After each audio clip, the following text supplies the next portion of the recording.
I grew up in a house that was dominated by verbal and physical abuse. I actually sold my house, everything except my car, and I actually was homeless. I can't sometimes let go of the people I let down. Strategist, growth advisor, philanthropist, visionary, advised over 1,000 companies across 19 countries. Restaurant and Catering Australia Young Achiever of the Year. Compassionate, benevolent, lifelong learner. Anyone who is a leader has to invest in their self-development. So if you're not getting better, then you're falling behind. My initial impressions of you were that you are self-serving, egotistical, and boastful. And that still hurts. That still hurts.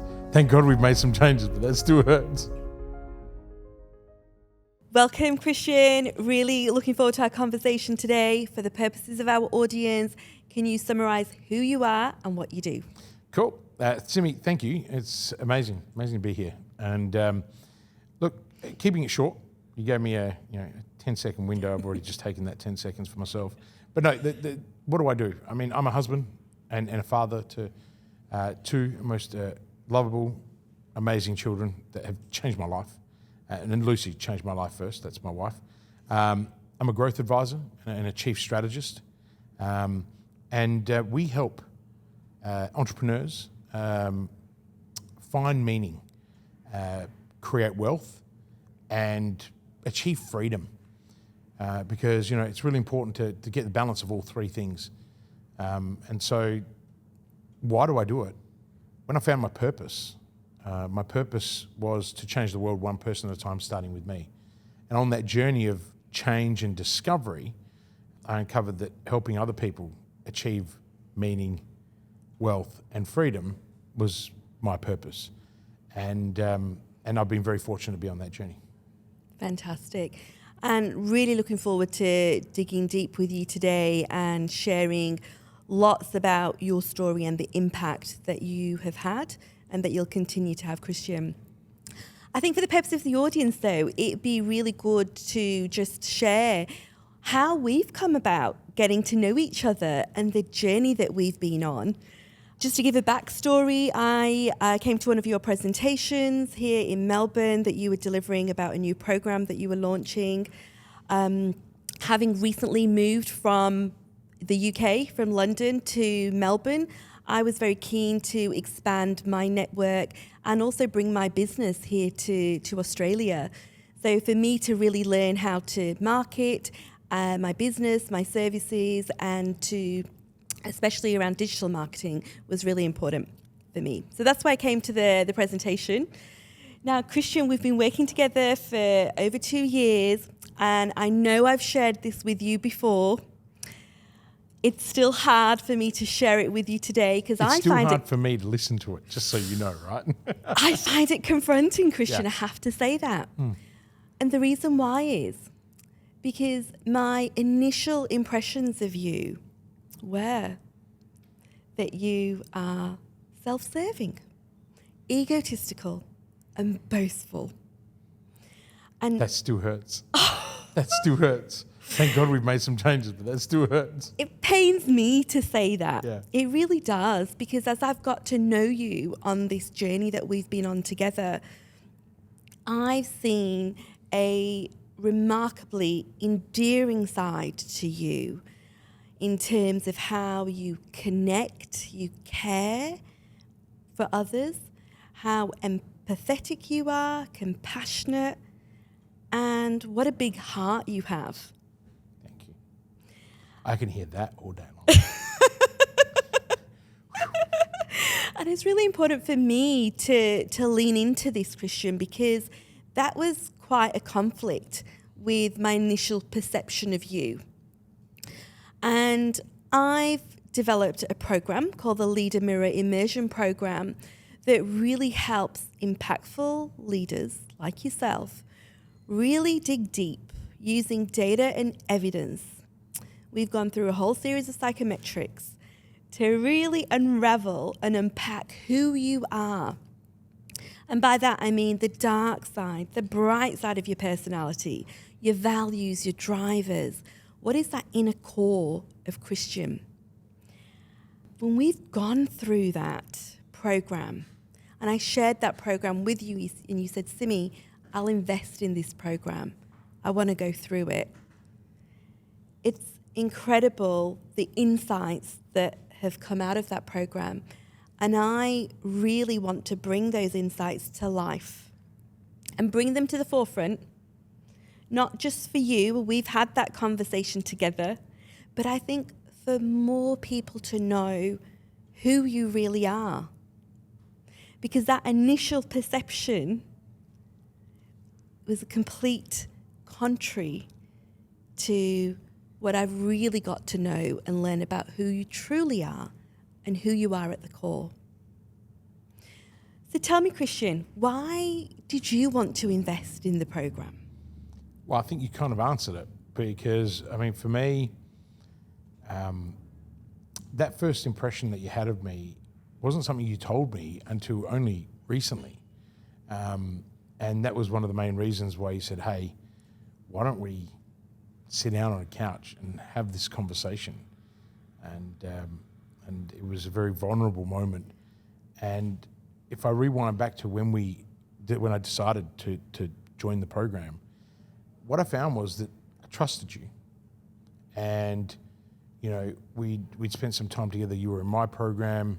I got to know what you were like. And I kind of went, this is someone who I can be vulnerable around and someone I can trust. But I also know that the program is going to get me that 1%. Little did I know that you had that original opinion, which obviously changed through the journey. But now it makes a lot of sense to me why you invested so heavily in me as well. And that's one of the wonderful traits that you have is, you know, we're similar. We invest in people. You know, even though there might be a client and they're doing the investment in us, we invest heavily back on them. That's the care factor. And I think that's synergy. The other reason was I'm really big on self-improvement. You know, I've been learning the art of self-reflection for a long time, and I don't think you can ever say that you've achieved, you know, 100%. So, you know, for me, it's finding those 1%, and I know that I have a challenge initially, and we've uncovered some of those, and we'll share them today, I assume. But for me, there's this constant need to want to grow, and that's one of the key reasons why I did it. I wanted to grow, and I'll be honest with you, I was fascinated when the psychosometric stuff. And, you know, I think I even said to you, I said one of the days I was particularly having a really challenging day when I decided to answer it, and when I put in the answers, I was like, oh, I want to take them back. And then I went, well, no, because that's actually a really true representation of who I am. It was a really difficult day, lots of clients, lots of challenges that they're having and that we had to navigate through. And I thought, no, that's going to give a true indication of the person that I am. And then when we did the workshop, and the multiple workshops, this dark side, bright side thing really got me intrigued. And, you know, another reason why we get along is I have fascination with psychology, and you know, I love Carl Jung's work, and you know, and Viktor Frankl's, you know, studies and research. So for me, this was all about self-discovery, and I think anyone who wants to, or anyone who is a leader, has to invest in their self-development. Otherwise, you're stuck where you are, and we're in a very competitive marketplace. So if you're not getting better, then you're falling behind, and you know, and that's, I guess, you know, when you find meaning in what you do, then you can follow through. Absolutely. And Kristian, it was really important to me to help you have the realizations and the aha moments in the Leader Mirror immersion and our work together, because I really truly believe that if more people see the true Kristian, to see this, you know, endearing, compassionate, hugely caring, empathetic person, the way in which you connect with others and the way in which others connect with you will be phenomenal. And like you said, I want to be seen for the person that I am, not the person that people think I am. Yeah. You know, my tribe, we've got a pretty big tribe now, and I call them a tribe because, you know, it takes a village to raise a child, and sometimes, you know, I say to everyone, I'm the child and everyone's raising me. But, you know, we grow together, we fail together, and you can't do that without empathy and care. Yeah. And so you're right. And you really made me aware of that, not just through the leader mirror exercise, but just even in just as our friendship has grown, and you as a professional, you know, as a psychologist, you've really made me aware of, hey, we need to get this right. Yeah. You know, because otherwise I'm not doing justice to the people that I can serve too. Like it's not about me. That's what I'm really starting to understand, and I think you know that. The people closest to me know that it's never about me, but what I project. Correct. Any leader out there who's listening to today, that's one of the biggest reasons why you should do this. I didn't know that at the time. Yeah. But the outcome has been that, and that's transformative. Yeah. I want to ask you, what drives you? I don't want you to tell me surface level. We've been through a lot together, so let's get deep. What really drives you to do what you do?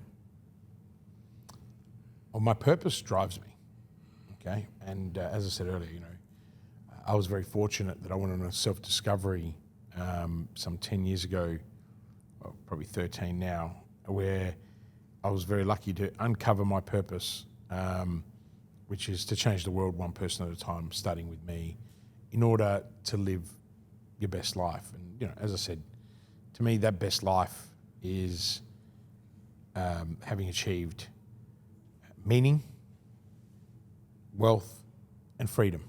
Yeah. And I deeply care about people, you know, and that's something that, you know, my team, a couple of years ago, we were doing our own review of our own strategy, and they all sat down around the table and said, Kristian, you know, we talk a lot about core competencies. Yeah. And they were, you know, Kristian, care is your biggest competency. And I'm like, care's a value. And I said, how can you differentiate care? Right? And a core competency has to be a totally different market differentiator for you. And they just said, have you not listened to anything that your clients tell you? That you care more about them than anybody in the world, and you demonstrate it, you do it. Yeah. And so we adopted that philosophy of care. Absolutely. You do deeply care. Kristian, I know this is hard, and we're going to cover some of the hard stuff. Talk to me, you've shared it before, but what are some of those key moments of your upbringing, your past, that have shaped you into who you are today? Look, on the journey of finding my purpose, I had to dig really deep with this. Yeah. And, you know, one of the earliest moments of my life was actually coming home. We were living in Munich. My father worked for the consul, for the consulates, so diplomatic corps. And I remember coming home and I was looking for my favourite toy, and I kind of lost my shit. And I said to my mother, what's going on? She said, I gave it away. The nuns came and they were looking for donations for toys, and you know, I thought that this was the toy that, you know, you loved it so much that others would love it. Give away my favorite toy. Yeah. On the journey, I realized that lesson, and I would have been just about 5 years old, that lesson taught me about giving, and giving with a generous heart. Didn't teach me that people give away your stuff and it should piss you off. And this is where two people can go down two different paths. And for me, it was that philanthropic path. So the reason why I can now talk about all this, I've taken all these steps. So for me, my childhood was very challenging by the world standard. You know, I didn't grow up with a silver spoon in my mouth. I was very lucky. You know, my parents provided for me to go to to schools. I mean, I got expelled a couple of times. So I wasn't the ideal, boy. But, I grew up in a house that was dominated by verbal and physical abuse. And so, my father was extremely heavy-handed, very violent. And, sometimes you'd come home and, I got a detention and I ended up getting a lashing for it. Not like a slap. One very, distinct memory is being chased around the house, running for my life because I was being chased with the, rubber hose. Yeah. And, if you can get being hit with a rubber hose, and I forgive my father for it. It's not, I now realise that that's his own self-control, his own challenges, his own issues. I don't think for 1 minute my father didn't love me. But that sets you on a journey that you can either be a victim or you can be a victor. And for me, in that physical area, it didn't really affect me. I got on with it. In fact, it drove me to be a really good athlete, and I excelled a lot at sport. Yeah. I used my sheer size to my advantage, but never to drive fear or to intimidate others. I got bullied at school too, and and beating people in handball and beating them on the basketball court, that helped me overcome the bullyingness. And I had a lot of other really positive influences in my life, like my grandparents were really amazing human beings, and from both sides of the family. And I spent a lot of time growing up with them independently, so I learnt the value of hard work from my maternal grandparents, and I learnt care, I think, in many ways from two very strict paternal grandparents, but they loved me, and you could see it, and I lived with them for a while my parents were still in Munich. Yeah. And, I went back and spent some time looking after my grandmother while she was dying of pancreatic cancer. Very tough to do. That would have been extremely hard. Yeah, I mean, I pretty much held both of my grandmothers 20 odd years apart, on the day they died. And, I still struggle with that because they were two very important people in my life. And I've had a lot of significant women in my life that have helped me. And I'm very lucky that I'm supported by, probably the best woman in the world, only because, she loves me unconditionally. She puts up with me. She allows me to live my dreams. And, often she'll put her dreams on hold for me. And so, I'm learning to now support her in her journey, in her art and in her passion for what she wants. And so I don't think you ever stop learning, Simi. I think that's what I'm alluding to. And for me, that's been the magical moments of uncovering who I am along this journey. From a wealth perspective, you became successful very quickly. You also lost that too. Talk to us about that. Success has never been that far from me, and nor has failure. and I think when I was younger, I was just so ambitious and so driven and so stupid. You're a participant, with the guys like Mike Cannon-Brooks and Scott Farquhar at Atlassian in the Entrepreneur of the Year program, and that's your competition. For me, I fell into the trap of just assuming that I was capable, even though I had the right guidance and the mentors in my life. You got to be prepared to listen to these people, and that's probably the reason why now I have such a passion to help any entrepreneur wherever they are in the journey. And because I've been through all of that turbulence, all of that adversity, all of that agitation, and like everyone, I've sabotaged my own path unknowingly. And so for me, as I went on the journey, I just I kept winning and winning and winning, but I wasn't realizing that I was actually failing along the way, wasn't acknowledging the failures. And then, overcapitalized on investments. Those investments didn't follow through. I mean, I could be telling a totally different story now if I'd just done a few things differently. But ultimately, for me, it was, I made some really good decisions, but I also made some bad ones. But I also didn't consider the circumstances. So, I always define pre-2010 Kristian 1.0, who was reckless and, was driven by validation. Yeah. And that was all from the childhood trauma. Of course. Trying to prove, not to my father, but to the world that I was capable and I was able. Yeah. And, even through the journey that we've done now, which is Kristian 4.0, we're still uncovering that I still have the challenges, that self-doubt, especially when I initially meet people. And so, I use the same techniques that have helped me get to where I am now, and I'm still using them. Yeah. And I think that's the challenge. And that's what really has uncovered on this journey with you is that, and this is where people get that initial perception of me, is because I'm still using the same techniques that got me here, which is, let me walk you through my journey. And this is why now it's so hard, because people ask you, walk me through your journey. And my brain's like, no, right? That's exactly what I'm not meant to do. But it's so hard because, your instinct as an entrepreneur, as someone who's had self-doubt, as someone who's had to, work really hard to get to where I am without some silver spoon, without some big investor backing them. I always went solo. That was also another mistake, because I always wanted to eat the biggest piece of pie, and clearly I ate way too much pie. Whereas now it's, for me, the last 5 years have been transformative. It's all about win-win.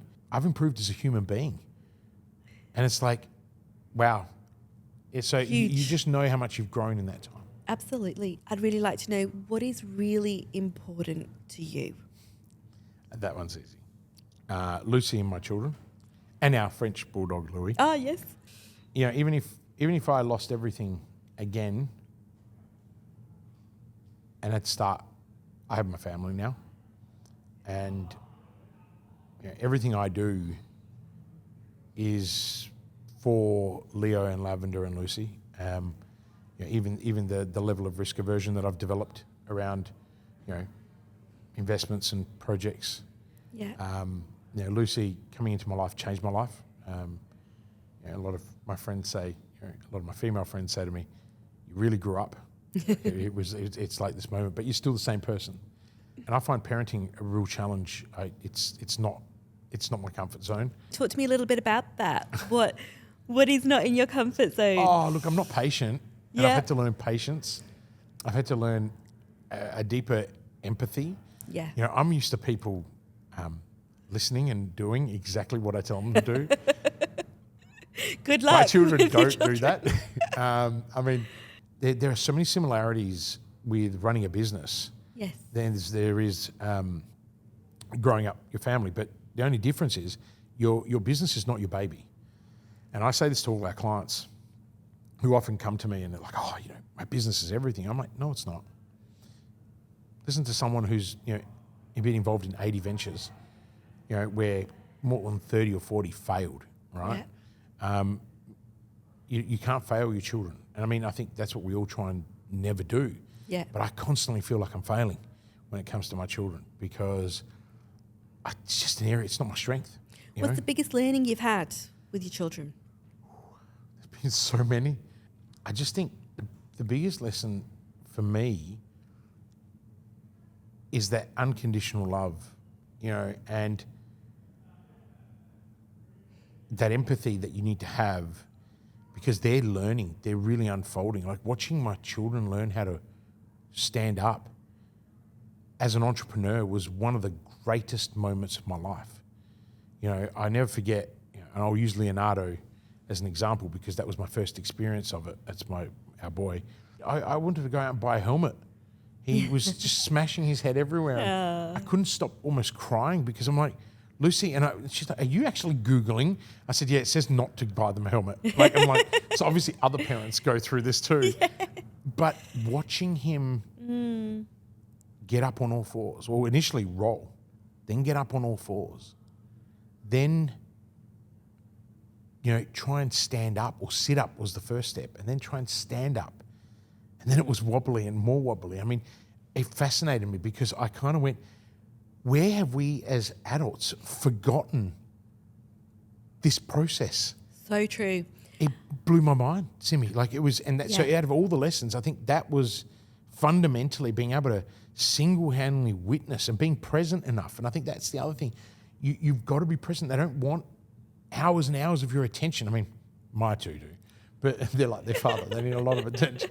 But the thing is, they just want concentrated attention and know that when you come home, you've got to be home. Absolutely. So that's what I'm saying. There's so many lessons. Yeah. But that one about watching Leonardo learn, I mean, as adults, if we can remind ourselves of that, we will never be concerned about agitation or disruption. Yeah. You know, or getting a knock. You know, and a knock is not succeeding at something. You know, We can get back up. You touched upon your upbringing. A big part of your upbringing instilled this element of protection in you, where you really felt that you needed to become this protector. Can you just talk a little bit about where that came from and what that means for you? when you grow up in the environment that I was in, which, by the way, the more I think about it, the more I'm really grateful, you know, for that agitation, that disruption, that adversity, you know, even the violence to some extent. I mean, I could never raise my hand against my own children. An adult, you know, if they overstep the boundaries, might end up with a slap, maybe. But I think that's probably one of the biggest values. It was like, you know, how do you use non-violent communication to get what you want, right? And I can be pretty, you know, I'm 6'3", 6 foot wide, you know, big, loud. So I've got to always manage that, you know, and I like to move my hands. So, you know, even when I'm on stage, I have to be really conscious of how fast I move and what I do, because it can be very intimidating. So in terms of my childhood and sort of where it led me to now, around being protective, when you grow up in that environment, I think I always kind of had to protect my mother. That was step one, because he would be violent to all of us. Less to my brother, more to me, and then my mother defending me would result in other issues. But being able to see that, and also feeling like I have to protect my brother, and then that's kind of then led to me being a protector all the way through. But I also think that's purely because also of my size.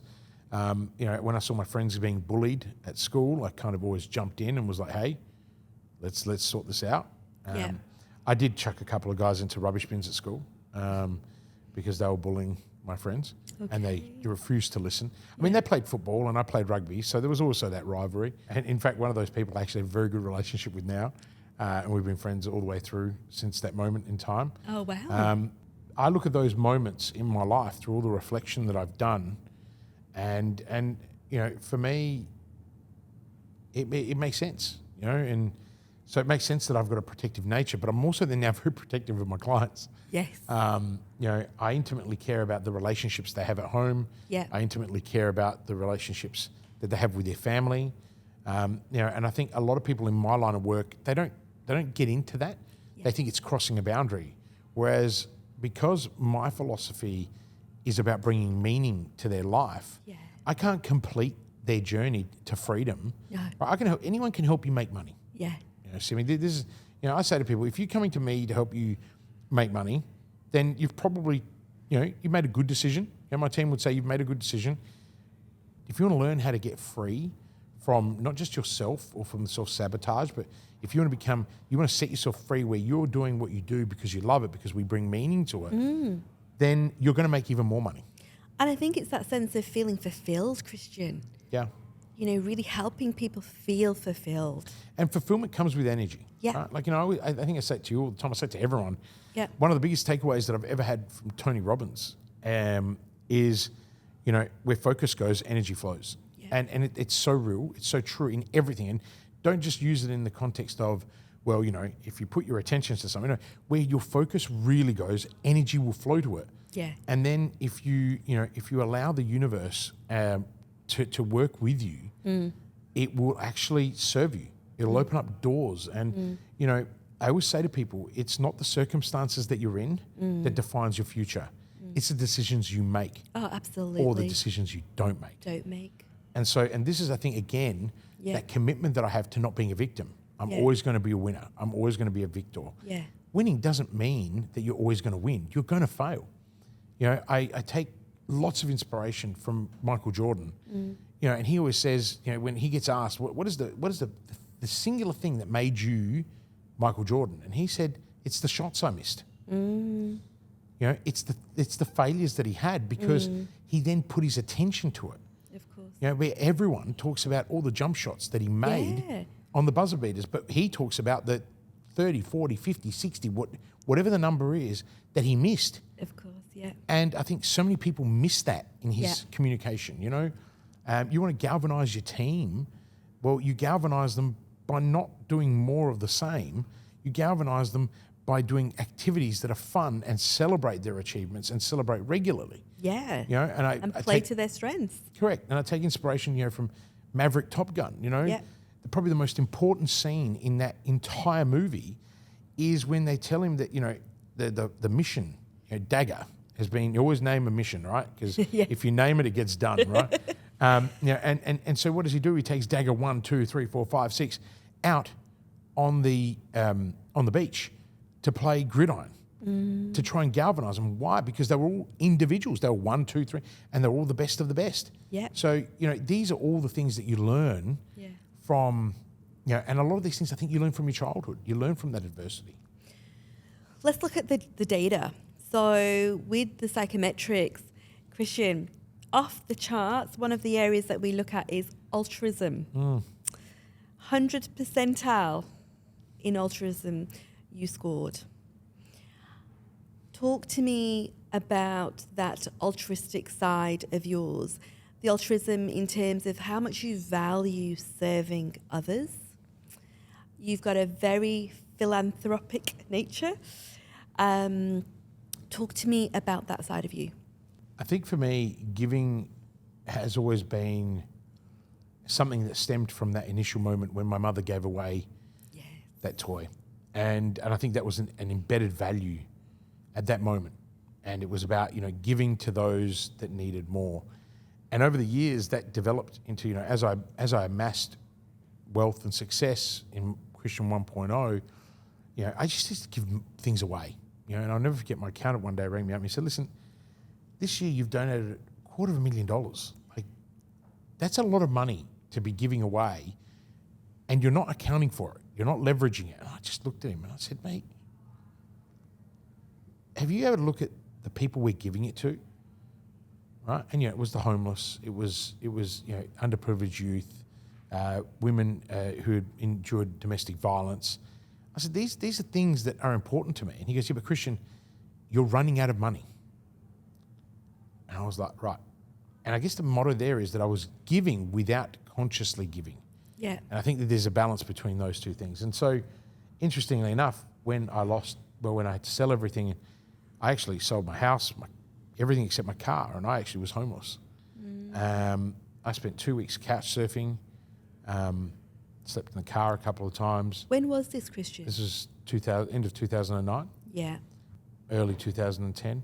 You know, and to go from very difficult time where I'd been to where I was, you know, and you know, the embarrassment that comes with that and all those things. But there was one thing that I never stopped doing, even when I had no money. That was giving. You know, I'd go and cook at the local soup kitchen. And why? Because I think when you give, there is a really important part of your own DNA that functions and allows you to be true to who you want to be. And so, yeah, we've maintained a very philanthropic approach. But I've got to say that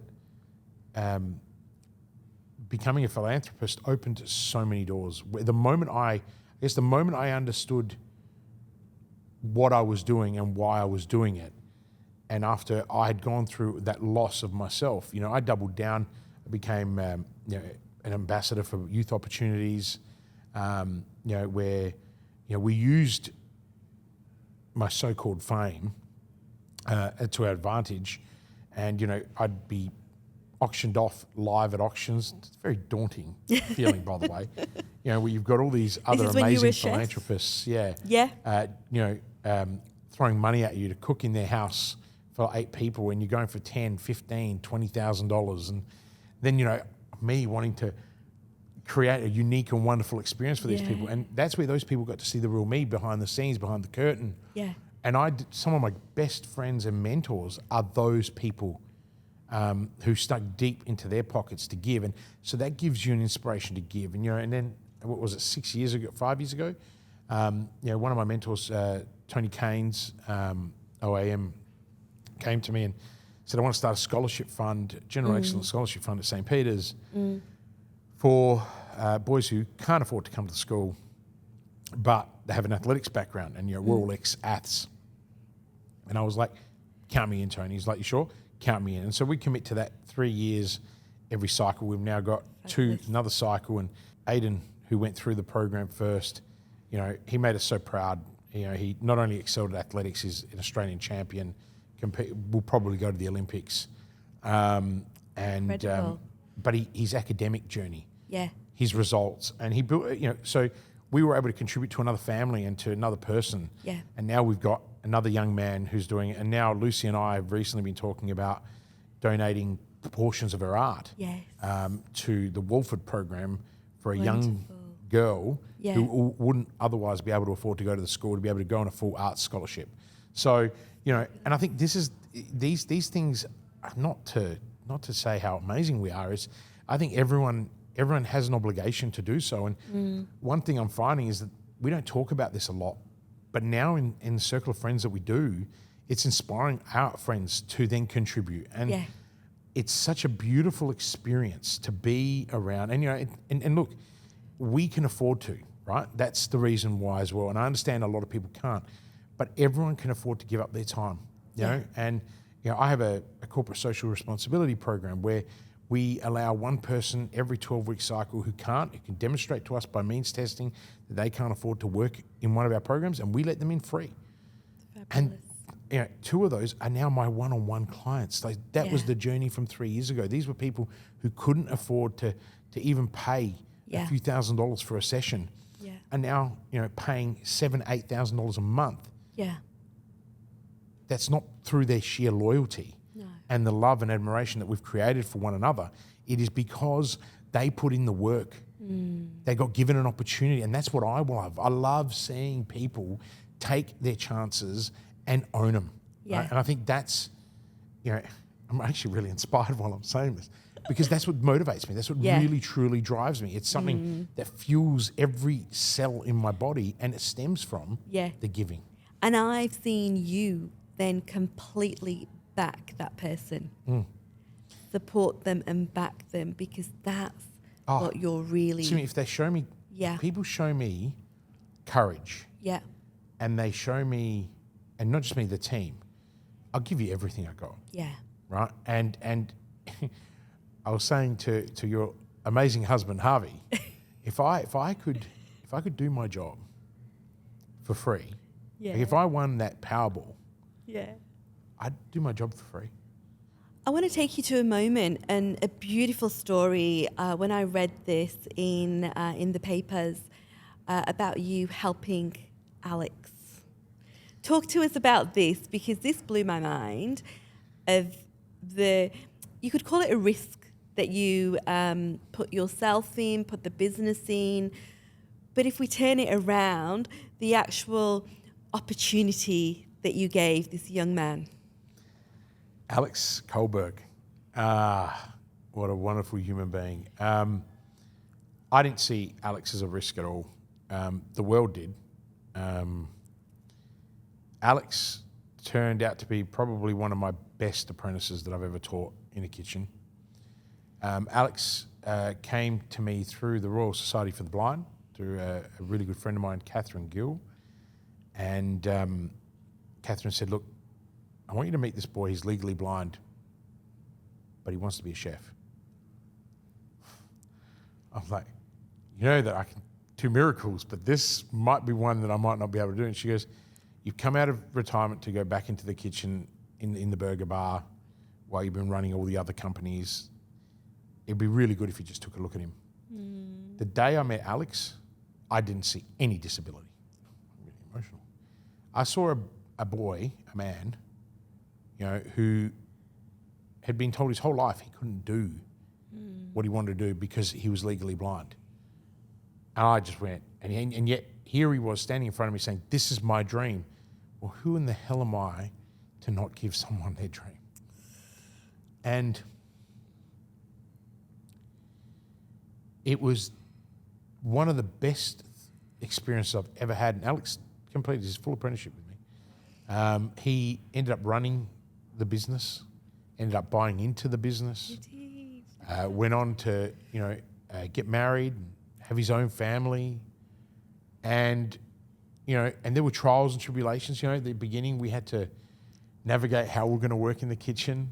Every time we grabbed a knife, it was like, okay, dude, use your fingers as a guide. Yeah.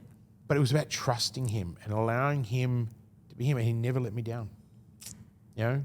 Like any young man who you give everything to, you got a bit egotistical and a bit confident, and all the bits and pieces. But I'd failed enough to be able to guide him through that.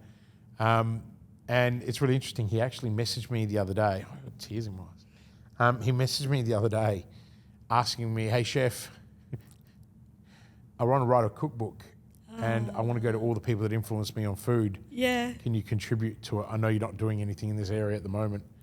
And I said, yes, I would. But yeah, look, that was never about me. It was about Alex. Yeah. I think hopefully that came through in what I said. I just gave him the opportunity. He took it, and but again, who am I to say no to someone wanting to live their dream and actually doing it? There's so many people that talk about doing. Yeah. And he, as I said, I never saw a disability. I just saw Alex, and the ABC came after everyone started talking about this. They were like, "What in the hell's going on?" And Alex and I never talked about it. It was, Royal Society for the Blind and other people, and even the crew from ABC. Then was it the morning show? They came too. I think it was Koshi. I don't remember who it was, but yeah. And for Alex, it was really rewarding, but for our whole team, it was rewarding. So when you do good, and this is the meaning part that I talk about, yes, did that help us make money? Absolutely. Did more people come to us because of that? Absolutely. But none of that would have happened if we didn't have meaning and purpose and energy and we weren't aiming for fulfillment. And I think this is the story I try and educate people on. You got to live with purpose, or else you're going to find yourself, living an unfulfilled life and being miserable. And this is why, you're a psychologist. I don't have to tell you this. This is why so many people struggle today, And I always say to people, give yourself the best opportunity to live life to the fullest. Yeah. Right? If you have a dream, then go for it. Don't expect someone else to do it for you, though. Let's look to fulfill that dream. And it's unfortunate many people do appear to have achieved so much, but still feel very hollow inside. What I love about the story that you share here with Alex in particular is I define leadership as being that capability to really help people around you feel seen, heard, and valued. And this is a fantastic example of how you've enabled that to happen. Thank you. Alex enabled himself. I think that, being a leader is actually not that hard.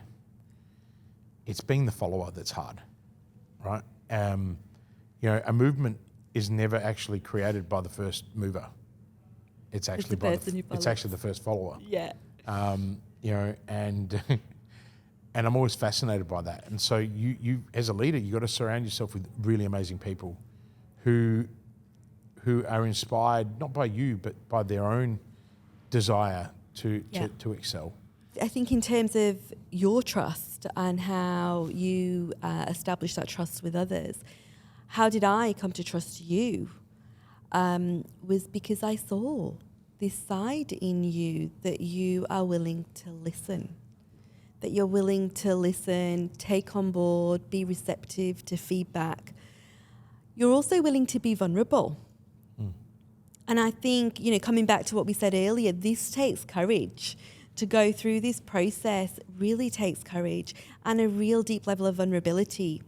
The more that we allow ourselves to be vulnerable with others, it disarms the person sat in front of you. And when you disarm people, they take a step closer to you. Each time you do that, they take a step closer and closer. And that's where that trust really gets established. So, it's interesting that we have this conversation because it brings us back to the whole purpose of why I wanted you to go through the program, for you to see that just making those small changes in how you interact, how you engage, how you make people feel when they're in your presence, Kristian, will help them feel seen, heard, recognized and valued. In that way, they're going to trust you a lot quicker. And there's no reason why people shouldn't trust you.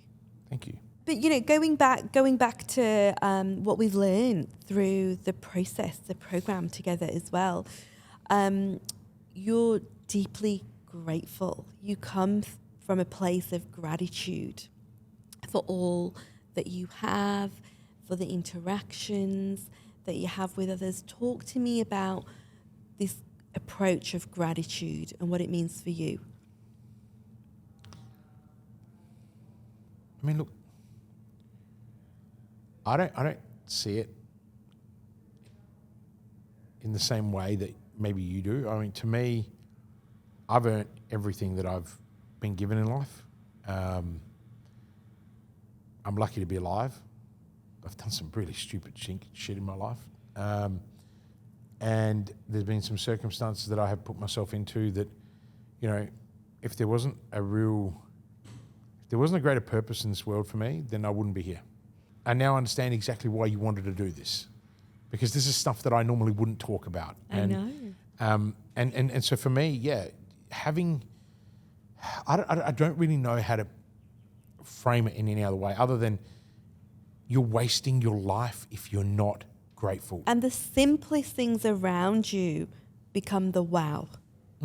Because you're grateful. The smallest thing. The smallest, simplest things become the wow. Like I told you, I cheated last night, this morning. I was going to message Lucy. I cheated. Think about that. Don't worry about it. What are you doing? No, ignore it. I'm not allowed to eat carbohydrates. I'm on a diet. I've got a deal going on with people. My customers are going to be very happy. But I was staying at the Pullman, opposite Taylor Swift's concert, and sitting there, and the hotel makes the most amazing pastries. Oh, amazing. And they had this almond croissant. Oh, you're still thinking about it. You devoured it. And you know what? I have no guilt. I'm so grateful that it was there. My waistline isn't going to be grateful, but I guess what I'm saying is I'm grateful for all the people that put all of that effort together. And I think this is the thing that people don't understand. I greet the hostess at the door with a smile. I greet the breakfast chef with a smile. I greet other patrons with a smile. And some people think that I'm kind of a bit weird sometimes because I'm just like, it's like, good morning. But the thing is, it's because I'm genuinely grateful and happy. And it changes people's energy. And even yesterday, when the coffee, Simi, thank you so much for the coffee. Just those small things. But that's real, right? Like it's, I see people that do that fake, whereas I'm kind of like, no, it comes from, I'm proper happy. It comes from a sincere place. But look, the gratitude, I'm absolutely big on gratitude as well. From a psychological science perspective, the more gratitude. In fact, it only takes 2 minutes of gratitude per day to increase your serotonin and your dopamine levels. Wow. Feel good hormones. Can you put up a mirror and tell yourself how grateful you are for you? And would that work for 2 minutes? No, I'm just trying to find other really cool I'm sure you can find techniques. 2 minutes in your day. All right, I might find it very hard to be grateful for myself for 2 minutes, but I think the key is it's not hard to be grateful. No, that's probably the key point there. It's not hard to be grateful, and I think so many people, live a life. They live someone else's life. Right? Like, I meet people and that's how I make a distinction as who I'm going to work with. Yeah. If I see that you are, trying to live someone else's life and you are, only self-serving and you don't really want to participate in the community and do other, I just go no. Yeah. Right? And the reason is because, again, those people will be energy zappers, not energy givers. Yeah. And so you've got to surround yourself with people that give as well. And I think this is where the philanthropy, the giving, the gratitude, and all of those other elements kind of come together. to I form, I think an individual and a being that can contribute and live within this universe that we call home. An aligned human Yeah. being. I think it's important for us to talk about one of the challenges that you feel you've battled with for the years. And there's probably elements of this that you still work through, and that is imposter phenomenon. So as a psychologist, the official term is imposter phenomenon. And that is when we really feel that we are potentially not as good as others think that we are. We're going to be exposed. We have self-doubt. And that self-doubt at times can be quite debilitating in terms of our performance and our impact. Talk to me about when imposter phenomenon started to show for you and when you realised that this is what you've been experiencing.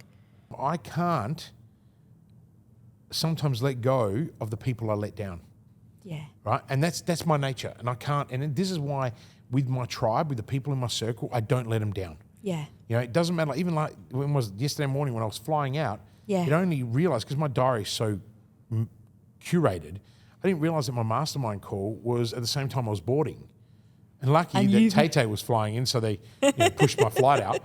But I would have stayed and taken that call all the way through the boarding gate. Yeah. And my tribe know that I'm so dedicated to them. So committed. And I don't need to, in their eyes, I go over and beyond. To me, I'm just doing my job. It's my service. Yeah. And so it's the same thing. So, to me, it's those lessons. It's those moments of trial and tribulation, those moments of agitation. It's what you do with them that counts. Imagine, we wouldn't even be sitting here if I decided, what the original decision I made with Lucy was, okay, well, let's sell the 15 companies, let's take our money and let's move overseas. That's actually what we were planning to do. That's why I sold everything. I got out of my property developments. I got out of, all my other businesses, the tech companies, and I just sat there and went, well, crap, I actually have money. I didn't even realize we'd made the money because I was never doing it to make the money. No. And yeah. But it's interesting, Kristian, because the more and more that I learn about you and our interactions, for you, it's when you tell me about these experiences, the few significant ones that haven't gone so well for you recently, I hear the pain. I see the pain in you. It hurts because that is completely the opposite impact that you want to have and that that you can have. And I think that's why it hurts so much more. Yeah. And that's why, the work that we've started doing and the work that we did and the other self-reflective work I've done, but even though you can get it right in one moment, you got to get it right in every moment. Like being a leader, being a responsible leader is a really hard job. And I think this is where I put so much pressure on myself. And so this year, on top of everything else, I've decided to give myself more space. Good. More time, more space. That's in order to create the freedom block. And and Bronwyn's loving that because she's always been talking to me about time and space. And that's where I'm now diving into. Last year I made a promise to myself to read 52 books, and I got to 53. Being a high achiever, I had to push myself through the last one. Now I didn't read them all; I listened to them. Yeah. And this year I'm actually got a new reading list of 6 or 7, but I'm reading back the ones that I know can impact me and help me grow. Yeah. So there's this huge element of personal growth that I think every leader needs to have. And that's whether it's doing a program with you or with someone else or just your own. But you've got to have a balance of all of these things because it's very, very hard. I want to just thank you wholeheartedly for being vulnerable, for opening up. I know it's not been easy, but you know what? You've done it. You've leaned into it with such grace, with such humility. And I really want to thank you for entrusting me in taking you through the process, helping you to just have some of those nuggets of insight and awareness. I know you've done so much self-development previously, but you've wholeheartedly been so open and committed to this process. So I want to thank you deeply. And I'm really honoured to have your trust. It's something I don't take lightly. And I just want you to know that I'm a big fan and very supportive of what you do, and I'm really, really looking forward to seeing your transformation continue. Simi, I think I accept all of that, but I'm actually the one that's really grateful. What I've learnt on this journey with you, particularly doing the Leader Mirror immersion, is I came in looking for the 1%, and I got more than that. And I think that's why I agreed to come here and do this documentary with you. It's a very surreal experience to be sitting here and having to share some of these things, and I've only been able to share them with you because you have guided me and helped me and convinced me that this is something we need to do. But during this whole process, I didn't think that I could keep learning at the rate that I'm learning, and I've learned more from, I've learned just as much from doing the program as I have sitting on the couch with you today. And that's a real testament, because I learned a lot, but through hanging out with you and being forced to reflect even deeper, and I think that's your magic, that's your skill, and I think I'm the one that's incredibly grateful for the opportunity, and I can't wait to go home and tell my children about the experience that I had, and I can't wait for them to watch, I think a very true representation of their father, and I think that's the magic. So thank you.